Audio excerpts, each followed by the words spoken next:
Thank you, and welcome back, everyone that's here tonight. As you know, we've come a long way in the community of Dish and in the communities on top of the Barnett Shale, but we still have a long way to go.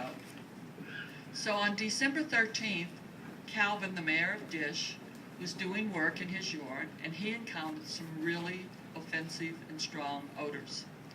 And he called TCEQ is in Louisiana, and attempted over and over again to get someone to respond. And when he finally did have someone respond, they said a decision was made that they would come out the next day, which was Monday, because they were already planning to come out. So needless to say, we had a call with Tony the next day, and TCEQ actually enacted this program that we're talking about tonight on December 17th. So Calvin had the problem on the 13th, and by the 17th of December 2009, this program was announced and underway. And so what we're trying to talk to you tonight about is the results of it, and the procedure that it established. It was a mechanism for the community members to complain to the agency, and for the agency to immediately respond, and at the longest to respond within 12 hours, and come out to the site, meet with the community person making the complaint, and if necessary, meet with the industry that you are proposing was causing the odor complaint or the health complaint. So as a result of citizens' complaints and TCEQ's responses to those complaints, we did an evaluation of the situation over the first 7 months, and late this afternoon we did it over the first 9.5 months. And so I'd like to tell you about the results of that evaluation. Sharon, I think you got it there. So here you see by county over the Barnett Shale the number of complaints that were submitted from January 2010 through July 23rd, 2010, basically the first 7 months of the program. There were 256 complaints. 75% of those complaints included odor complaints, and 48% of the complaints were associated with health impacts, and the community was self-reporting their health impacts. Tarrant County and Denton County, where we are tonight in Denton County, had the largest number of complaints. They had 45 and 32 respectively percentage. So 45 and 32% were from those two counties. The odor complaints consisted of 46 and 32%, and the health impacts 52 and 31%. So again, here you see by county over the Barnett Shale, the total number of complaints by county, the number of odor complaints, and the number of health effects from those complaints. All right, Sharon? And then this afternoon, as we were preparing for tonight's meeting, we were able to get access to some additional information from TCEQ. Whereas Tarrant County in the first 7 months had 114 complaints, from July, the end of July, so it's August, September, and half of October, there were 379 new complaints in Tarrant County. In Denton County, it went from 82 complaints in the first 7.5 months to 241 complaints in August, September, and October. Wise County, 25 up to 64. Johnson, 24 up to 103. Parker, 8 up to 68. Hood, 2 up to 32. And ERAB, 1 up to 22.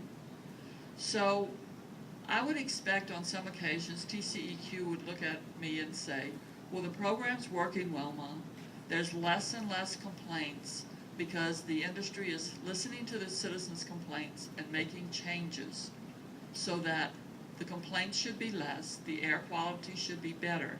But when you look at the last set of data, when you look at August, September, and half of October, the number of complaints went up dramatically.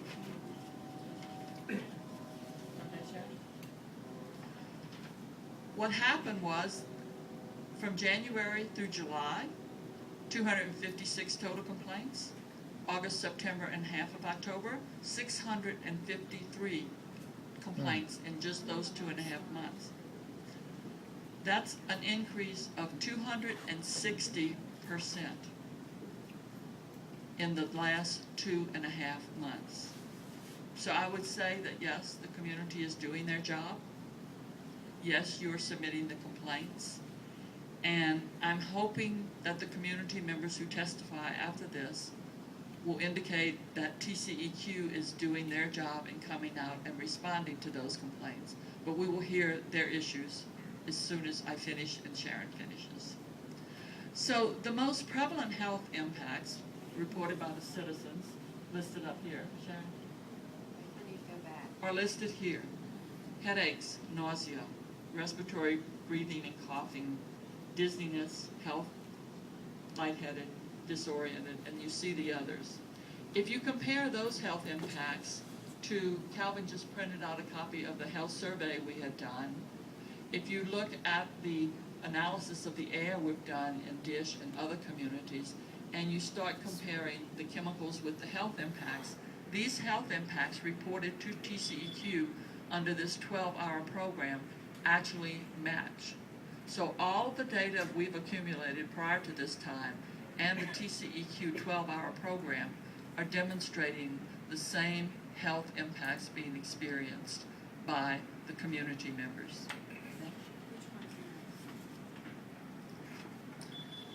The sources of the complaints, of the odor complaints and the associated health impacts are also consistent with previous studies that OGAP and Earthworks have done over the Barnett Shale.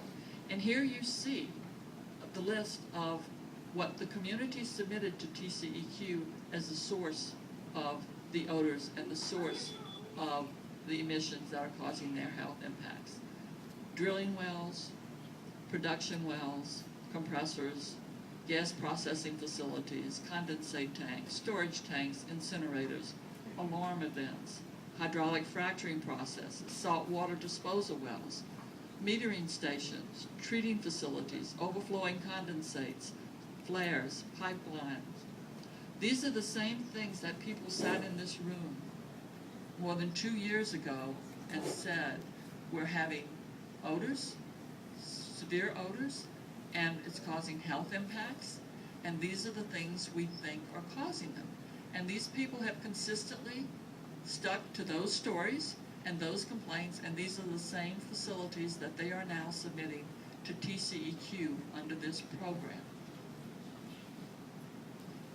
So they describe the odors, and again, this was individuals describing to TCEQ when they called strong odors, noxious odors, hydrogen sulfide odors, chemical odors, hydrocarbon odors, strong diesel odors, fuel oil odors, burning rubber, and plastic odors. We took a tour today around some of the facilities in the 2 counties, and we smelled all of those types of odors. And then additional foul odors, sulfur odors, strong acid odors. We had people complaining about the acid odor and how you can taste it as well as smell it. Heavy petroleum odors, strong toxic odors, propane-like odors, it stinks, rotten egg, gasoline odors, on and on and on. And again, these are the type of odors that we have been dealing with the community's complaints, and they're continuing to submit these to TCEQ. So when you look at the types of events that have been reported by the community, they pick up the phone, dial at TCEQ, and this is what they say. The odor events we just talked about. Black and white emissions during fracking. Visible exhaust and emissions, we saw that today. Black and white smoke, we saw that today. Excess lime dust, we didn't see that today. Dust from fracking, we saw yellow mist. Liquid spewing and causing fog. Foam spray, black smoke, and large fireballs from flares. Loud popping noises, steam, fumes coming up out of the ground and the well pad through cracks in the soil. Smoke from drilling sites, yellow powder from gas drilling sites, drilling rig burning off unknown substances, shooting balls of fire into the air, condensate tanks overflowing and pouring onto the ground and venting out the top, and the incinerators flaring violently. These are the incidents that the community has reported to TCEQ. Okay. So when you start looking at the issues and the citations are very, very small. TCEQ issued citations in Wise County on events of February 3rd, 27, and 28, 2010. The location was the Wright lease, 7H and 8H, and the citations and violations were for venting from several locations, venting causing noisous odors, and emitting large amounts of exhaust. The other 256 complaints from January through the end of July did not result in citations or violations. Such a small number of citations and violations, when compared to the more than 250 complaints through the end of July, odor complaints and health impacts, are unacceptable and indicate that there is a need to evaluate the regulatory process, a desperate need to evaluate the regulatory process, because the health of the community is not being protected. The health impacts to the community are being documented. The TCEQ program has documented extensive impacts to public health as a result of emissions, venting, spills, leaks. There appears to be a need for additional requirements to 1, control emissions, 2, decrease in the release of toxic chemicals that result in human health impacts, and a reduction in the human health impacts as a result of operations on the Barnett Shale. Evaluating the data indicates that as a result of TCEQ's program implementation in late 2009, there continues to be a large number of complaints, an increasing number of complaints being filed, and an increase in time, not a decrease in time. So it's showing that more and more complaints are being filed. Okay. So let's look at some of the locations. I picked 2 locations from Tarrant and 2 locations from the Dish area in Denton County. So we look at Dish as we sit here tonight, and we have facility that's known as Recon Dish Compressor Station, and it had multiple complaints, not just one complaint, but multiple complaints in the months of January, March, April, June, August, and September. That's 6 of the months out of the 9.5 months of the program. So, as Calvin has said, it's better, but it's still not good. And this shows that there are still complaints, multiple complaints per month on just this one that I looked at, just this one compressor station. The next one is in Denton County, Razor Ranch. And we have people here tonight associated with that, living in that environment. Multiple complaints in February, April, May, June, July, and August. 6 out of the 9.5 months, multiple complaints for the Razor Ranch facility. Then we moved to Tarrant County and the UTA compressor facility. Multiple complaints January, February, March, April, June, July, August, and October. 8 out of 9.5 months with multiple complaints. And finally, we look at the Fort Worth Saltwater Disposal Number 1 facility, February, March, April, May, and July. 5 of the 9.5 months with multiple complaints during that time. A mechanism is desperately needed to be devised to reduce and address the human health impacts associated with the operations of the Barnett Shale gas. And Sharon will now give you some ideas of what we would like to request.